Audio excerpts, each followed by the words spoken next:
Welcome to Book Club for Movies, everybody, for the week of November 11th. I'm Ryan Miller, and I do not stand by in the presence of evil. Matt Amberg. I want evil to give me presents. Okay. Did we just begin a ritual? Ooh. Way too excited about that. This show just got interesting. On Book Club for Movies, where we watch one movie a week, and we hope you do the same, and we talk about it. You can reach us at podcast@bookclubformovies.com or Facebook and Twitter, wherein you become part of the conversation. TM.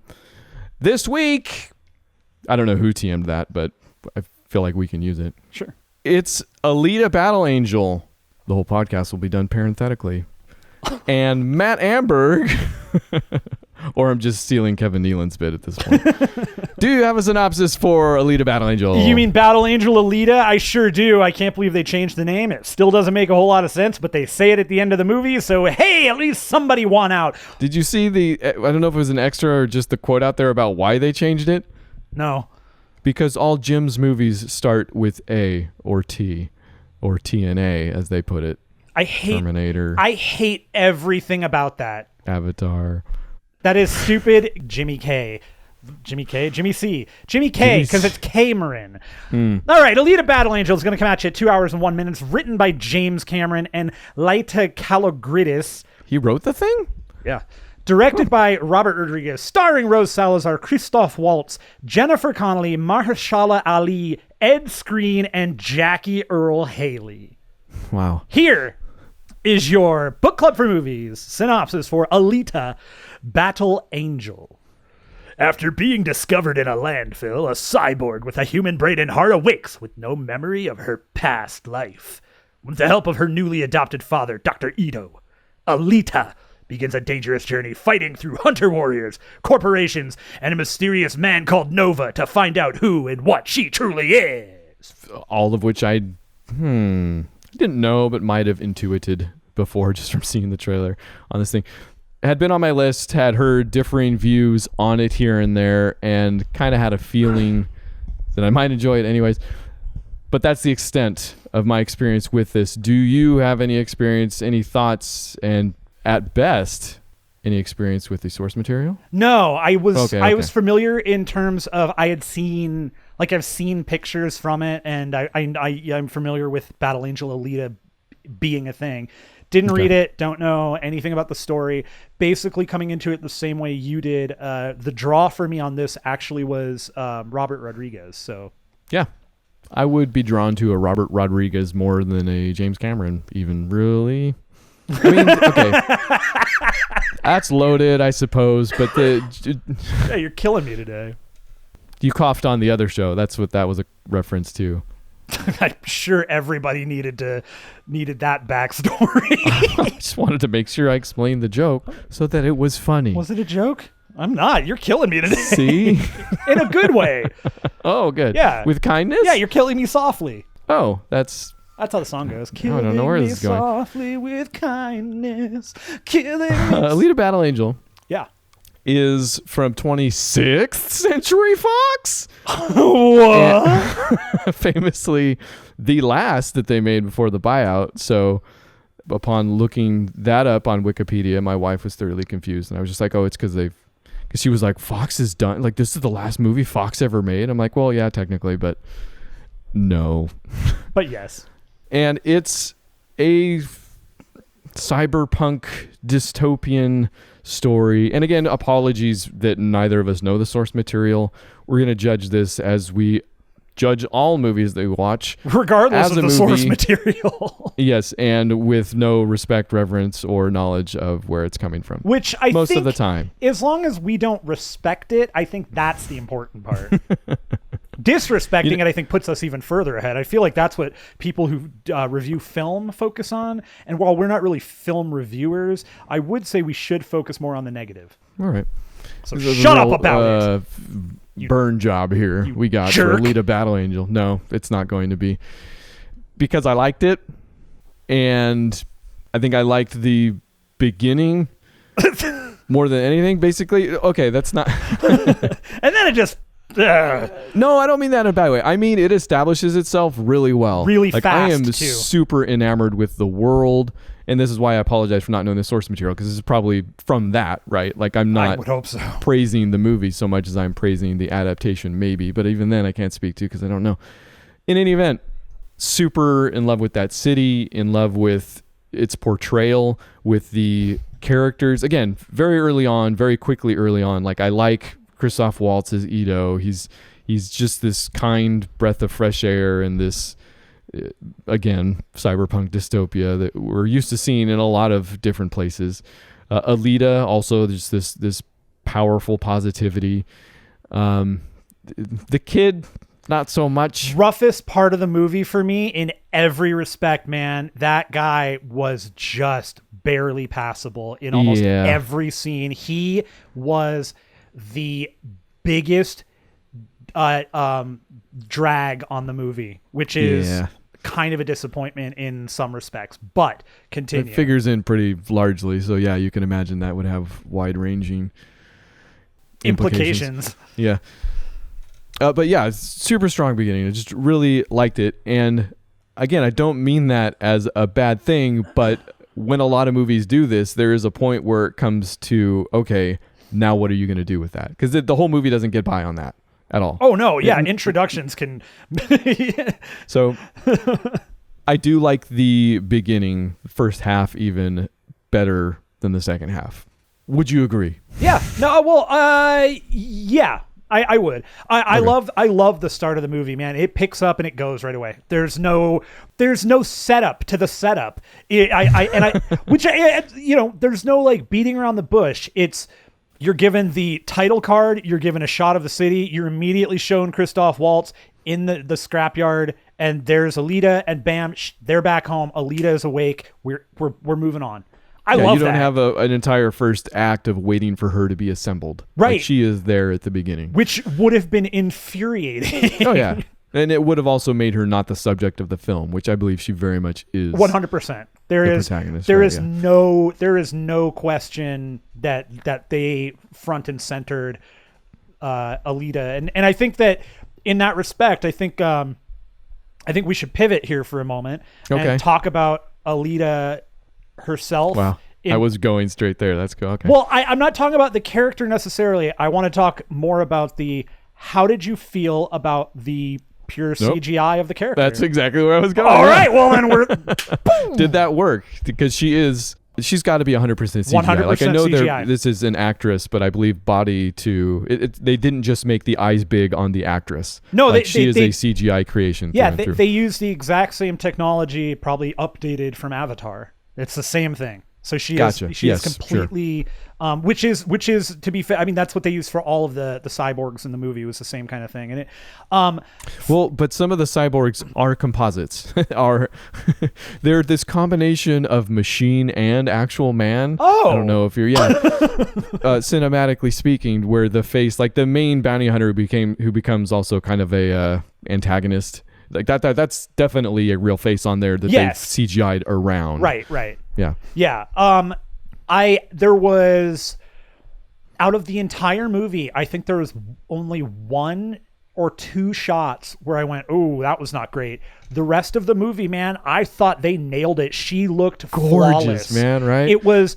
I believed it. I thought she was really there, and I mean that was important. Like they made her feel tactile. They made almost all of the cyborgs to me feel pretty tactile. There were a couple that were a little like, but for the most part, man, all the CGI in the movie works so well. And not to the point where you would think Alita's real at any point.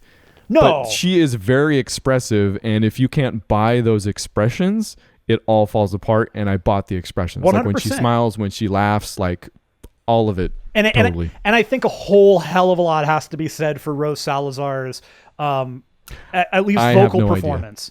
Vocal, yes, definitely, sure. Because again, throughout the movie, she emotes so well, and the visuals on it, like I said, 1 or 2 shots where they were weird shots too. Yeah, it didn't go so hot for me, but man, she looked good the whole movie. Yeah, and you're right. Salazar sells it. Like I kept having to look her up because I'm like, her voice sounds familiar. I'm sure I'm gonna look her up and be like, oh, she's been in all these things. And while yes, I had seen a few things that she had been in, I couldn't really pick her out of a crowd or Nope. didn't recognize her then from a different role, and she absolutely sells it. She does fantastic. Yeah.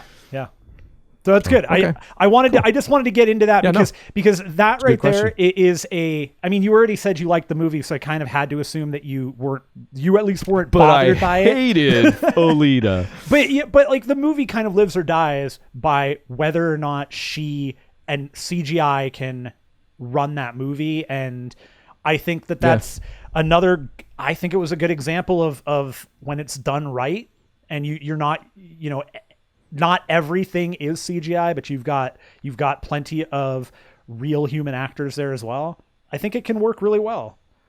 Yeah, this actually, maybe to speak more generally, does a good job of balancing both. And while I'm sure this is still 99% CGI or something, it's not 99% green screen. Or if it is, they fooled me. A lot, totally. They're in real places, like the alleys look real, and again, not like just a green backdrop, which I'm sure it's still heavily modified. But yes, they did a good job of blending those two things. And I think that's important because with a lot of kind of cyberpunk media, and it is that sense of future, that actual dystopia that's going to make a lot of the movie. Yeah. Like if we had to spend time looking at bad CGI backdrops of this world they're trying to tell us about instead of show us, then that also would have broken the thing. And I feel like they got that too. Like I don't have any complaints about that at all. Agreed 100%. I feel the same way you did about the city and everything. Like I loved it. I loved the look of it. The minute that showed up, I was like drawn in, like right that opening shot. I'm like, okay, what the holy hell is happening in this city? And and it reminded me of a number of other, dystopic type movies. And the one in particular that jumped out to me was this movie called Free Jack. Okay, not the one I was thinking of. Oh, all right. Where did you go? Also, because I've never heard of Free Jack, so you'll have to. Free Jack. Yeah. I don't know how you haven't heard about this one. Just Emilio Estevez. Hello. Oh, you're right. Yeah. Wait. My I'm fault. sorry. Did I forget to mention Rene Russo? I think I might have. Oh, wait. And wait. What's that? What's that guy's name? That dude. He's got a sir in front. Oh, Tony Hopkins. Yeah. Oh, this is good. No, you keep it going. I can use this as the synopsis when we do the movie. And Mick Jagger. Oh, wow. Okay. So the entire movie it's actually a really cool movie. I'm not going to explain it, but there's a whole dancing in the streets. Is what I'm picturing now. It's him and Emilio. Woo, wow. He's like Emilio's playing Gordon Bombay, and it's a futuristic thing. He gets, but there's Emilio doesn't play Gordon Bombay anywhere, does he? Wait, isn't that the Wall Street guy? No, Gordon Bombay is. It's Gordon Gecko. Oh, yeah, I'm an idiot. Gordon Bombay is Mighty Ducks. Right. Thank you. But they, David Johansen of music fame, you may have heard of the New York Dolls, or you may have not. No, yeah, I've seen that. Good documentary. That's called Puppet Master, and it was a horror film. he takes Emilio Estevez out, and it reminded me a little bit of that, and which is in a good way. And I really, really liked how that city looked beat up, but it wasn't everybody wasn't miserable. Like people were happy there. People were laughing, and it's a dystopic area and it's very much so a class thing. Even in that area, because there is a floating city that is above where we're at, and everybody kind of wants to go there because that's where all the rich and famous people are. That's the upper class. The upper class literally is physically higher than the lower class. Yeah. Yes.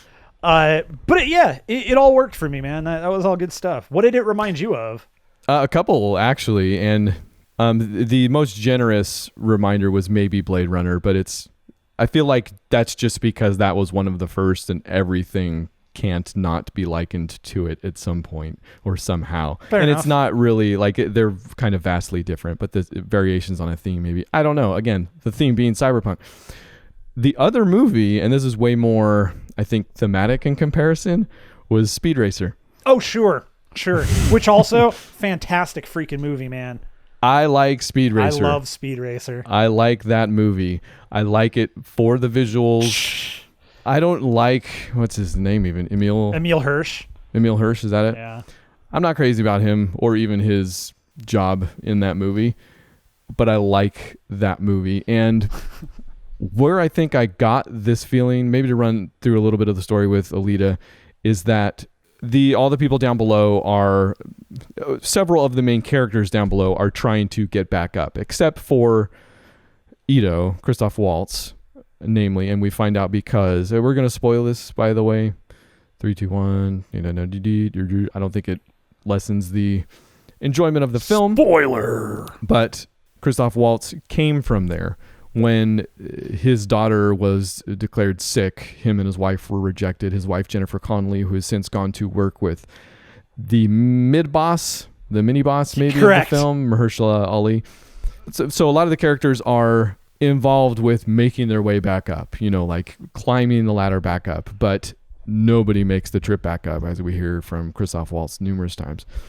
So one of the ways that they say this can happen is through a sport called motorball. Mm-hmm.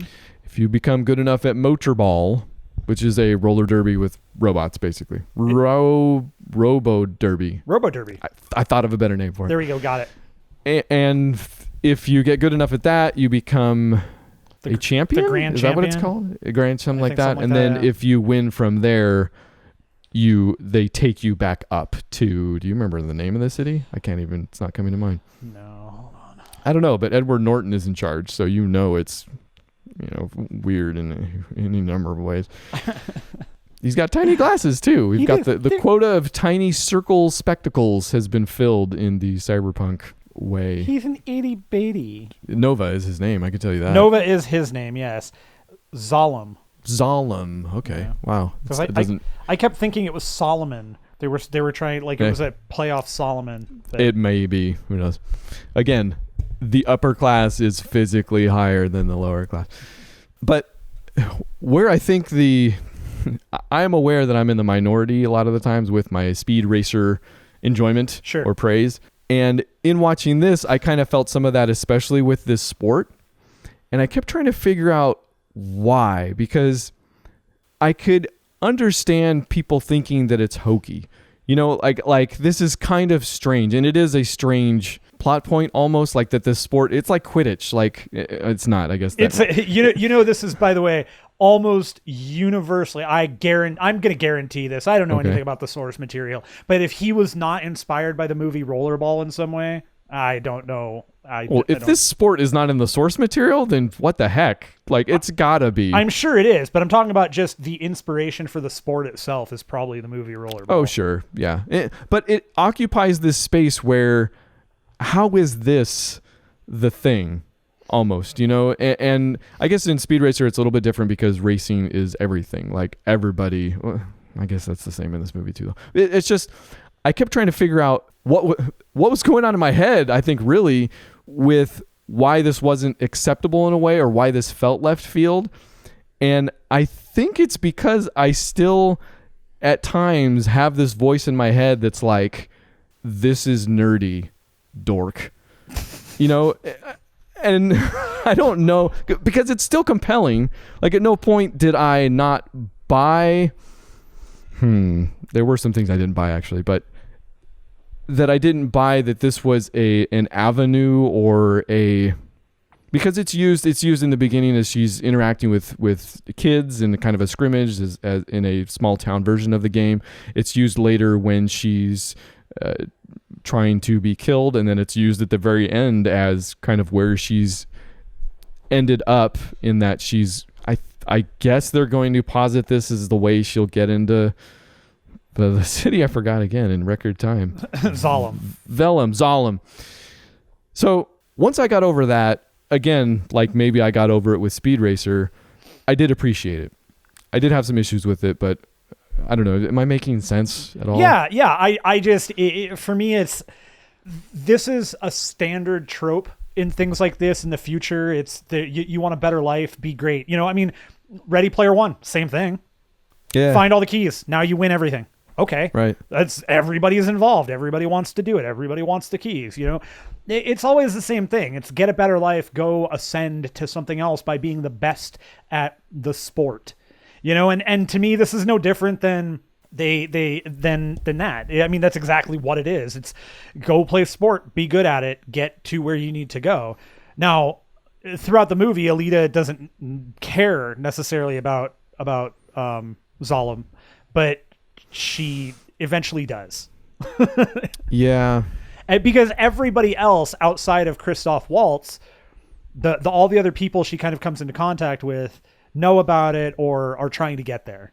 And she's not. She's trying to figure out who she is, which, there's obviously she comes from there because she was in the trash pile, which is dumped from Zalem into the city. Which is what the boy puts in her head. Yeah, Hugo. His name was Hugo. Hugo. Yeah. Puts in her head because she was found in the junk pile. He's like, that all came from down there. So she is definitely trying to figure out who she is and all this stuff. The two issues I had kind of centered around the motorball thing. Sorry, were you going anywhere else? Did you want to? No, you're good. Okay. Come after because, so at some point she becomes a hunter-killer, which these are bounty hunters that go... they're completing contracts that are given out by the government, essentially. Is that it? Well, they're called hunter warriors. Hunter killers are Terminator. Sorry, but tomato. Yeah, I mean, they're just bounties that are bounties. Okay, but it's the government sanctioned, I believe. No, no. It's as far as I could tell, anyways, the way I read it. So Vector, Marshala Ali, that's where she goes. Remember at the very end. During the fight, she goes to where the hunter warriors register to be a hunter warrior, and then that's where Christoph Waltz turned in the head. Okay, so I think guy, Vector. And Mahershala Ali, his name is Vector, and he's in charge of Motorball. Yes, and I think he's also the one that sets the bounties. Okay, that makes sense. Sure. So there's this scene where she goes to a bar where all the bounty hunters hang out, and she basically gives an impassioned plea that they will all join her to fight Berserker, Barkov, it's the Call of Duty guy, Brushkev. Keep going. I'm Gruishka. Jackie Earl Haley, by the way. Oh, that's who he played? Oh, man. Okay. That's actually one where I don't know that it is a real face. Like, I think that might be an entirely CGI creation. Yeah, because I looked that up and I was like, that didn't look like him. Doesn't look anything like Jackie Earl Haley, by the way. Okay, so fine. He shows up early in the movie, this big, huge cyborg, and Alita defeats him and then goes to this bar later on to be like, no action was taken against him, so he's being protected by somebody somehow in some way. You guys join with me and we'll kill him together. But the bar blows her off, so she basically challenges them all to a duel at the same time and completely, in what I find to be a very enjoyable sequence. Great sequence. It beats them all up. And towards the end of that fight, the Jackie Earl Haley robot shows up, and she then almost beats him as well, but instead her body is completely torn apart before she shoves her last remaining arm deep into his eye socket. Great stuff. Great sequence. Yeah, and then Jeff Fahey shows up with his robot dogs. Yes, and that was cool too. The one bounty hunter that did kind of feel for because the Jackie Earl Haley bot kills the murders puppy. a dog in front of everybody. Yeah, so love all those bounty hunters. By the way, they kind of each all had a gimmick. And totally cool. It was very much a Mos Eisley type thing, without it wasn't quite as wild, but definitely maybe wilder. Potentially. I don't know. It was just cool. Just the whole thing about that was cool. Why I'm even mentioning this is because later on she is put under, or a contract is put out on her by Mahershala Ali. So a lot of those bounty hunters join Motorball, the Motorball game that she is now in, because she's joined as an actual competitor, and are ordered to kill her. What has happened before that point, though, after she has the battle with the big Jackie Earl Haley bot, she gets a new body that she's discovered in a downed Mars spacecraft. It's been there for over 300 years, and she is able to get in because it turns out that's where she's from, and she brings back a body that Christoph Waltz initially refuses to put her in, but when her body is destroyed, he relents. and it's like nanotech, Yeah. and it's like nobody understands how it works, and it shifts, and it's amazing, and it immediately drowns out the stakes for the rest of the film for me. You think so? Yeah, I didn't feel like there was any danger because she basically took out the entire bar and the big robot Jackie Earl Haley bot twice with this body that was meant for Christoph Waltz and Jennifer Connelly's daughter that was sick and died before she could use it. Like, she does so much with that already that I'm like, okay, now she has a super Mars body. Like, nobody can touch her. The stakes were not, and there's no moment, they don't display any weakness. They don't, roll that back for me so that I do. No, I mean, she gets stabbed and immediately is ow, ow, ow. And then there's a memory that we get a flashback to who she is, what she does. And then she's... Well, that's at the end of the film. Right, but this is the point that you're making. Yes. And then she stands up and the wound heals immediately and she whips the crap out of him. It's as if I saw that when the body was put on to begin with, because yes. Well, of course. There are flashbacks where they show her in actual battle and what those bodies do. And yeah, so that was one of my down, like there's this whole thing where, they're trying to kill her on the course. And I guess there are moments where they show her head as being vulnerable, which, yeah, I guess you bust up her brain. That's going to do it because it's a human, like she's a human brain. Or destroy her heart.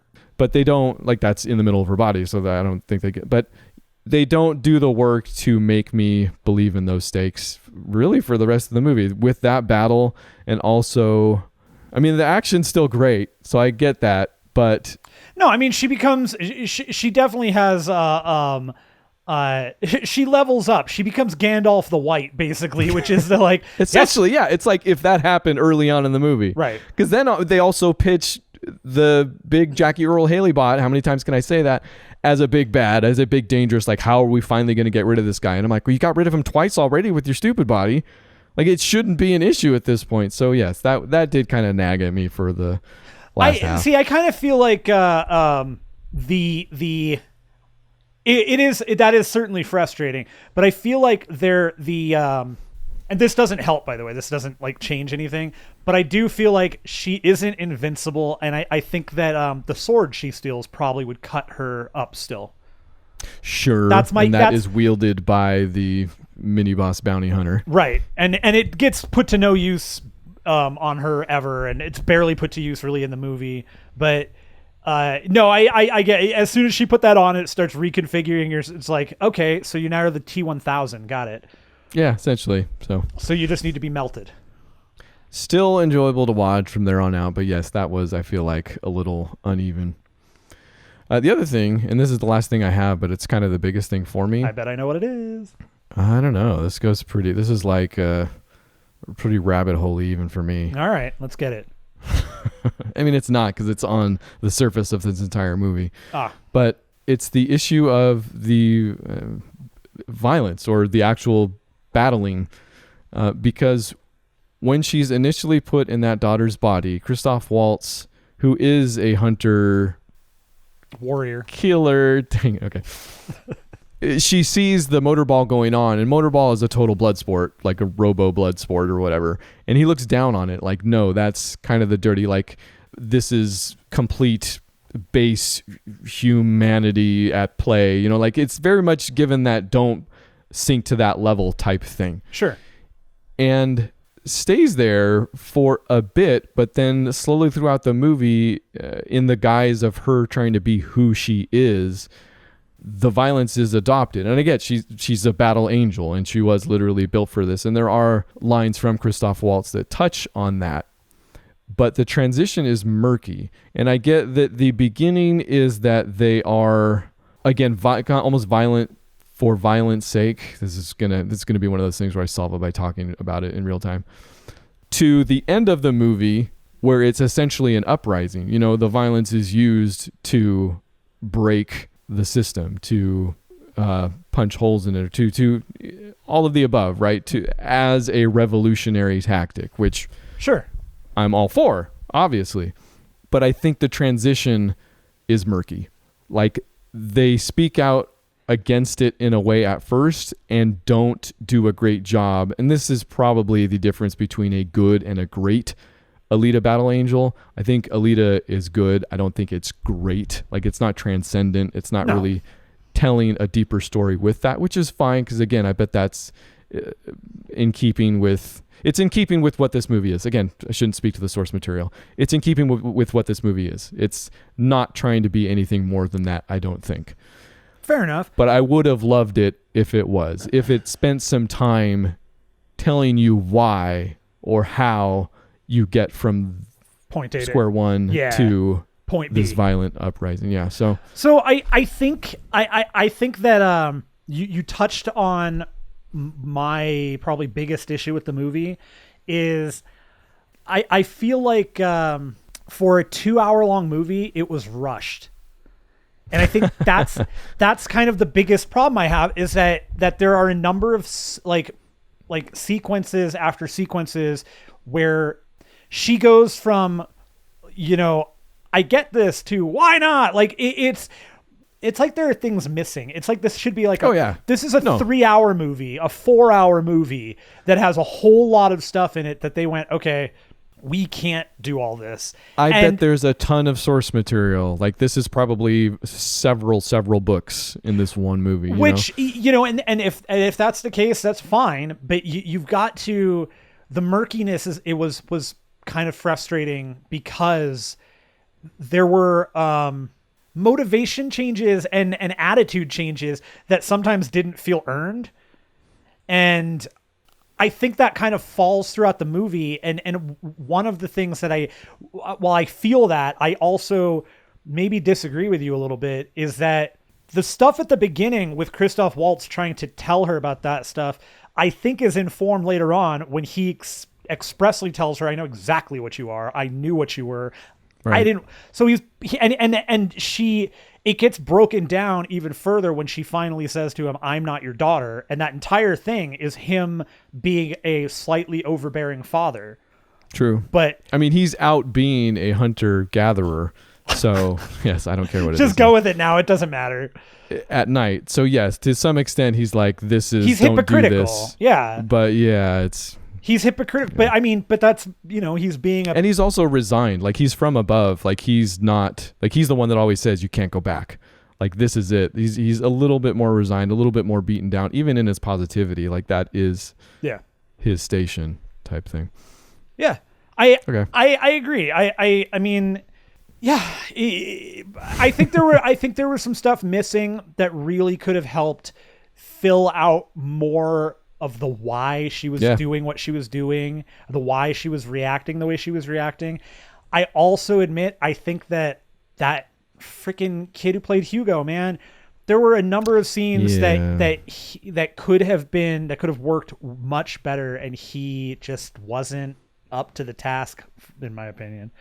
Yeah, no, there were a couple of times where I was iffy on the relationship. I'm like, man, I don't know if I buy this. And then I realized I wasn't buying him. Right. Like, no, that's it. Like, I can buy the super fast, we're getting to know each other, and like, fine. I can see that. But he was the problem. And I the moment, like, there was a moment where I just rolled my eyes at him. And it was totally that. So it's that moment in the bar where she's about to go give her speech. She starts talking. She's already beat the crap out of the best, quote unquote, bounty hunter and embarrassed him. And then she's about to do her thing. And after that, that's when he decides to walk up to her, grab her shoulder or her arm and go, "What are you doing?" and like, it's this terrible way of asking it. This terrible, like, it really was, "What are you doing?" And then this, like, a great acting response. Yeah, and that's what I feel like that was all set up to her. Fantastic, like, such a good line and a good moment. Oh, she says, "I need you to take a really big step back," or something like that. Something like, "I'm gonna need you to step back," or something like that. But she tells him to step back really far, way back. Yeah, again, she nailed it. Boy, go see this movie. Yeah. But then it also really impacts the ending, because they follow up. There's a connection to her memory where they're trying to actually physically walk up to to the floating city of hell or Valorum, heaven. Chancellor Valorum, yeah. Yes. And in exactly as her memory remembered, there was a I don't remember what they call it, a defense. Oh, yeah, there's an actual name for it. No, it's like spike ring. It's not complicated right, at all. And it's just this giant ring that's Spiky. he gets cut in half. He falls off the thing. She's holding on to him. Well, at this point, his head has been chopped off, and she saved him. So he's now also a cyborg, but he has decided to run up the thing to get to the city finally. He's going to do it. And she's like, no, we need to be together. And right, he falls off. She's holding on to him. And it was another moment where it was like, I've seen this scene a million times where the hero is holding on to the person they love, but they're going to fall. And it's that. And God, the pet detective is holding on to the raccoon. Right. It's everywhere. And it was so bad. That was just maybe the worst scene of the whole movie. And not Really? because of her, but because of him. I think I bought it because of her. Because in that moment, I don't remember thinking, this dude kind of sucks anyways, like, don't worry about it. I remember thinking, man, after everything, like, because her, like how we're, again, buying the expressions from the CGI more than the human at this point. But she sells it. I'm like, man, after everything she's been through, she's got this now too. No, and I think she was fine, but it's him, and he, Yep. to me, that in particular is one of those, like, I just can't walk past that and think, she was good, he was, no, that was a whole bad scene.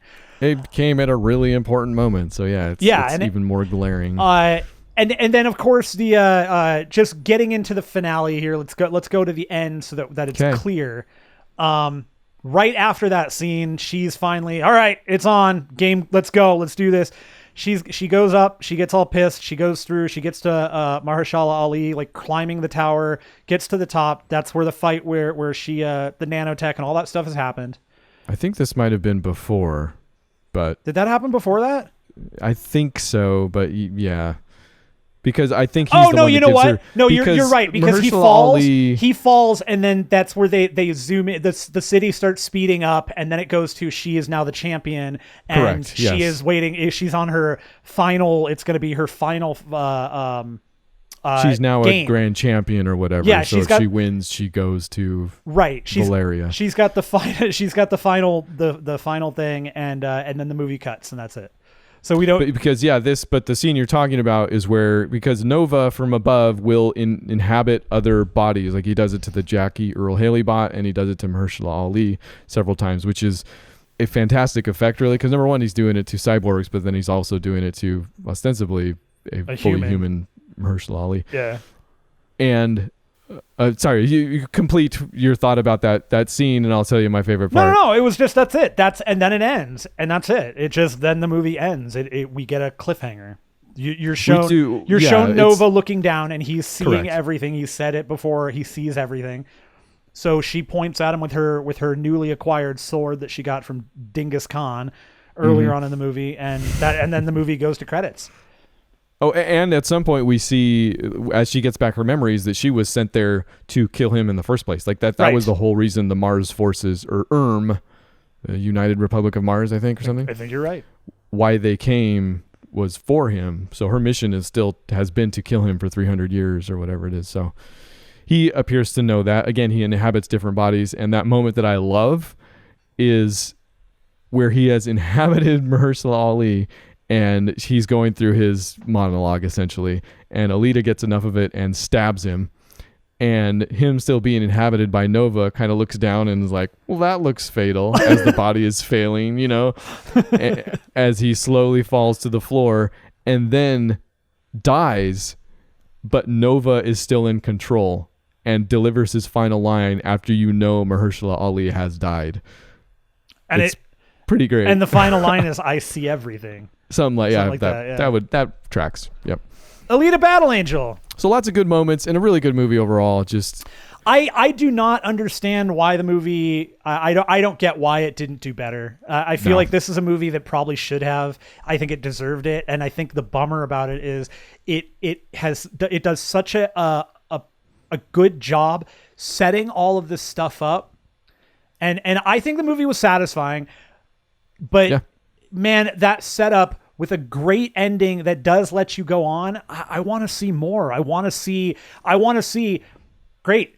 Nobody else on Planet Trash can beat her right now. What can Nova do? Because he clearly beat the So how are the beat if like she's clearly not invincible, right? So I want to know. I want to see it, and it's a bummer that we're never going to get that sequel. This is not going to happen. Oh, what? You think so? No. Come on. Never going to happen. That movie didn't make enough money. I'm not hearing it. Not hearing it. Or I guess I can go read the book. I agree. I don't understand why this didn't do better. I think it deserved to, but I also think it's obviously somebody like James Cameron and Robert Rodriguez to some extent trying to bring this to the mainstream. Like, say what you will about how big Cyberpunk 2099 or upcoming things are. I don't think you can say that Cyberpunk itself has hit or re-entered the mainstream just yet. Not at all. And it never will. It never will. I mean, and that would be fine, but I think this was obviously a stab at that. Well, this was this was like a passion project for Cameron. He had owned the rights to it for 30 years or something. Right, he had it before Avatar. And he'd been trying to make the movie forever. Forgot about that. And this finally came together, but he was so busy. That's how Rodriguez got picked up. And I think overall, Robert Rodriguez, with all of that, the Spy Kids stuff under his belt, I think he was a great choice for it. Oh no, perfect. Yeah, he did great. In fact, I like the dude regardless. No, as far as a director. Yeah, no, I'm a huge fan of his work. I think he's great. So I couldn't give you like a signature Robert Rodriguez look or camera move or something. It would definitely be the movie has the color, because like you think about his movies, they're all in the desert, they're all Texas, they're all kind of not all, but most of them are Texas-y. You think about From Dusk Till Dawn. I mean, that's all Texas. Once Upon a Time in Mexico. There's a Wild West Desperado taste to his things. Yeah, it's a little grimy, a little dirty, and then you have that polar opposite in many respects with the Spy Kids movies, and you kind of mesh those together, and I think you get Alita. Yeah, Candy was reading something somewhere, and it was like, this is Robert Rodriguez's first PG-13 movie. I'm like, whatever. That's not true. Dude made Spy Kids, and they're like, oh, Spy Kids was all PG. And I'm like, oh, so this is an incredibly meaningless statement that you just read. Cool. Good movie. 53.0 stars. Out of 55. Yeah, it's good. Yeah, it was a good flick. Prior to watching Alita, I decided, you know what? I haven't watched in a long time, and I want to watch it. I'm going to check it out. Remind myself how good Christoph Waltz is, and I watched Inglorious Basterds. Oh, I have been meaning to rewatch that for a long time. It has been a long time, like pretty much since it came out. And I don't think you were terribly hot on it either the first time around. I'm still not terribly hot on it. I like it more now than I did. Okay. I think that movie plods way more than a lot of other Tarantino flicks. Like, it just kind of... Oh, yeah. I thought you were going to say more than people thought, but more than Tarantino flicks. Yeah, I mean, it's talking. There's a lot of talking. It's a lot of talking, and it's not... A lot of it's not very interesting. Whenever Waltz is on screen, that's like you're glued. No question. When Hans Landa is there, you are watching. You are interested. He is fantastic. But, like...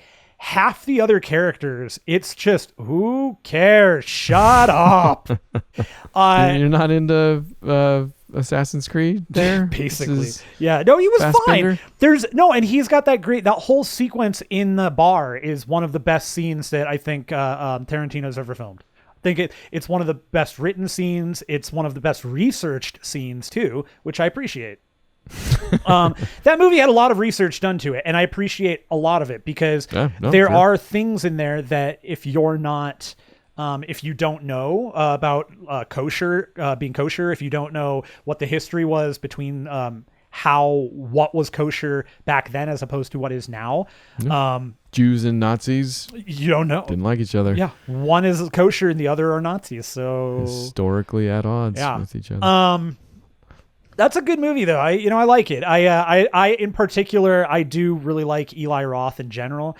I love watching him just beat the piss out of that guy with a bat and just going as like, he is from the same place in Massachusetts as I am, which I just found out and I was very tickled about for no real reason. Sure. But I just love watching him do that and then just jump out of the way and just start screaming about Teddy ball game, takes it to the yard.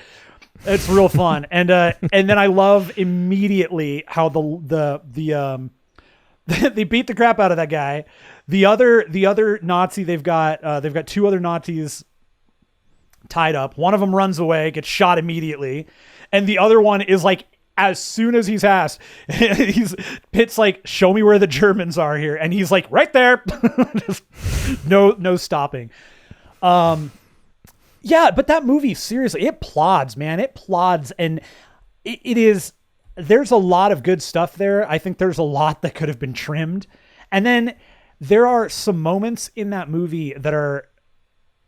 He's made some weird choices. Like, it's like he made the movie, and then while he was editing it, he thought, oh, I really like this thing from the movies that I watched in the 70s, so I'm going to throw this in there. He does it with Hugo Stiglitz. Like, he just has this like this whole, like, the black and yellow text comes up, Hugo Stiglitz, and it shows him killing all the Germans and stuff.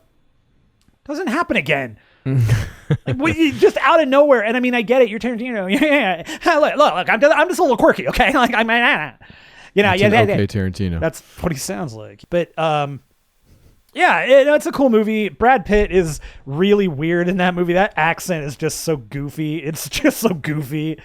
But that ending is talking about Brad Pitt here. Come on. Show some respect. I will show none. Yeah, it's a cool movie. I like it. Fine. Yeah. I'll rewatch it. Or don't take my word for it. Use your own eyes. I'll do whatever you say. Yeah. And then the other movie I watched this weekend, I watched Candyman. I hadn't seen that in forever. Oh, delicious. Is this Halloween? Not now. It wasn't. I just watched it because I wanted to watch it. Halloween was on Halloween, though. Oh, right. Yeah. So what day does Candyman take place on? Candyman takes Valentine's place Day? anytime. Good. Candyman's Bloody Mary, except he's Candyman, not Bloody Mary. So never seen. In fact, I feel like you're lucky I'm remembering that it's a horror movie. Oh, this is not a horror movie. Is it not? No, wait, well, Bloody Mary's definitely a horror thing. Candyman is it's definitely a horror movie. It was kind of based on a Clive Barker story. He wrote the screenplay. You're joking. This is a horror movie. Yes.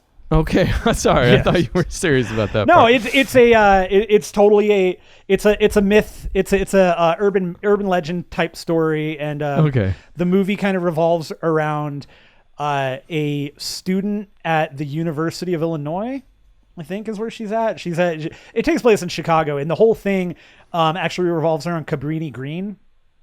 And if you're not familiar with Cabrini Green, I'm not going to explain it. Go Google it. It's actually a bad piece of history in Chicago, and there's a whole lot of negative things around it. Bad name of a bad piece of history. Look it up and you'll see. It's Cabrini Green was a thing. It's still a thing. Don't look it up. Look it up. So this there's a murder and the person's like torn in half, and these two students are college students, like seniors, going through their theses and their theses, I suppose. I'm sorry. Oh, dang.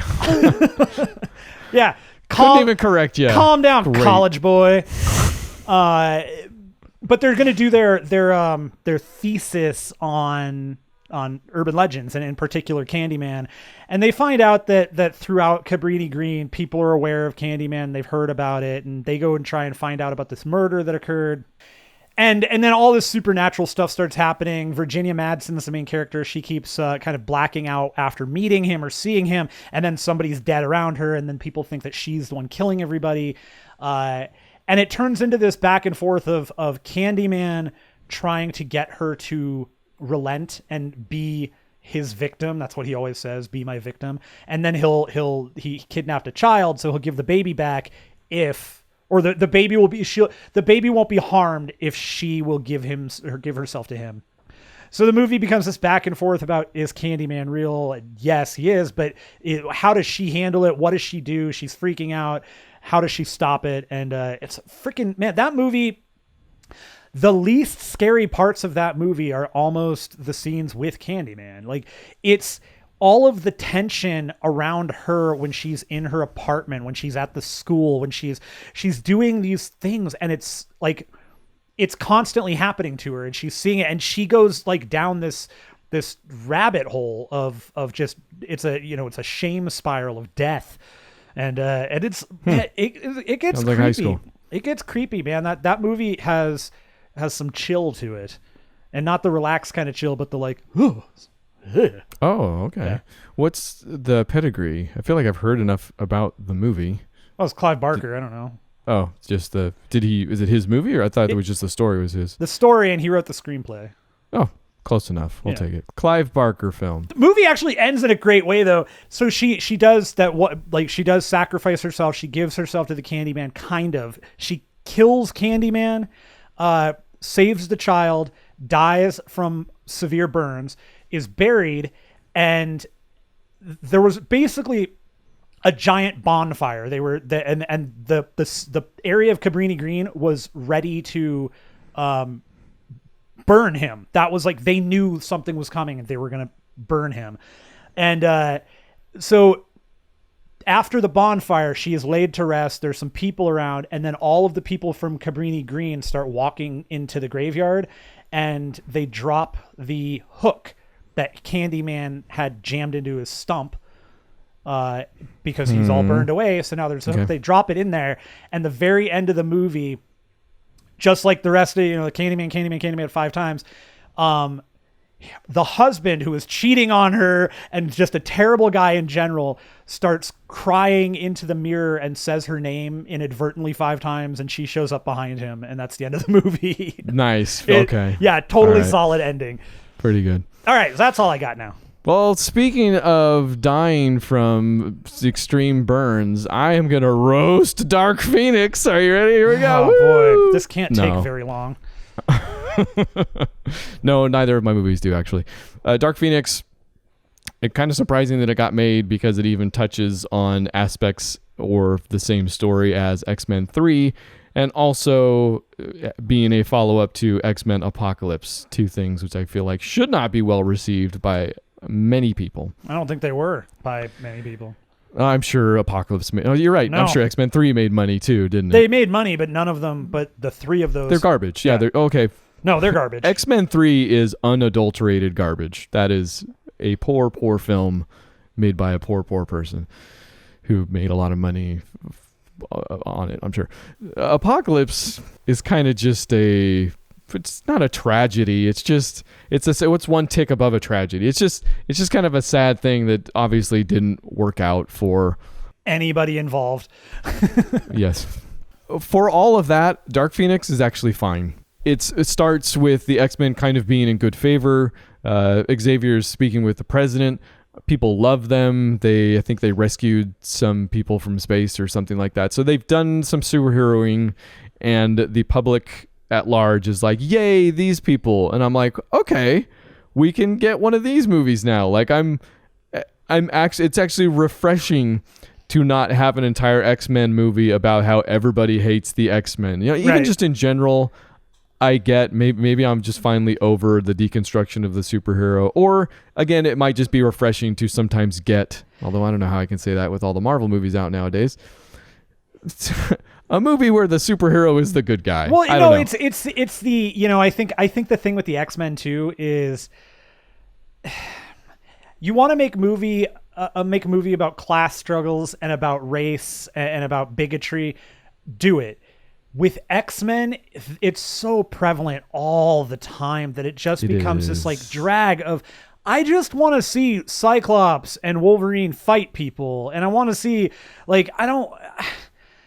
And I get that that's sad in a way also, Right. because we kind of just want a Marvel movie out of this now Dark Horse franchise in a way.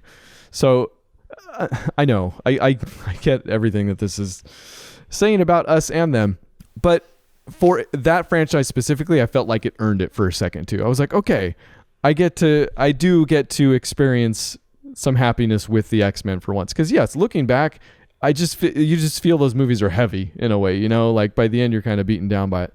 Might be the point. The absolutely hilarious thing is that this is that rug that I was so excited about for a second, so refreshed by for a second, is not only pulled out from underneath me real quick, but it is basically the bad guy. Like it becomes the bad thing because they essentially paint it that Professor X in chasing after that or accepting it or coming to terms with, and now that I say it out loud, maybe we're ripping something from the headlines here, in making friends with the enemy in a way, with the bigots and enjoying peace because of it. Both sides. So it's essentially bad. The entire arc becomes Professor Xavier is kind of a bad guy because he put his own interests and political aspirations, might be a bad, like not like political government, but political,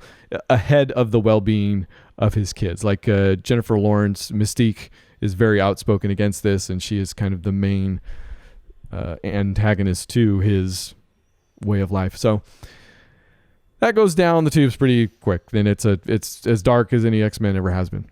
Where the movie stumbles most of all, and where I think it could have been better, is that when it portrays the story of Dark Phoenix, kind of that classic story, it's actually really good and really compelling. Like, I want to know what happens next. I want to see the next plot point. Where it completely stinks is where they sideline all of that interesting stuff to let you sit there and listen to any character whine about it for a while. And I get, we probably want to know what's going on inside Jean's head.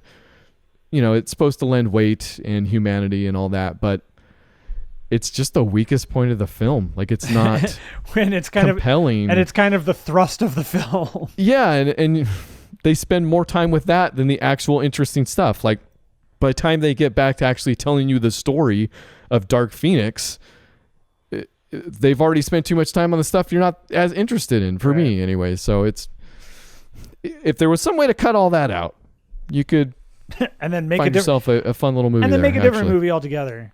Yeah, and at that point, maybe it'd be a Marvel movie. So again, I don't know.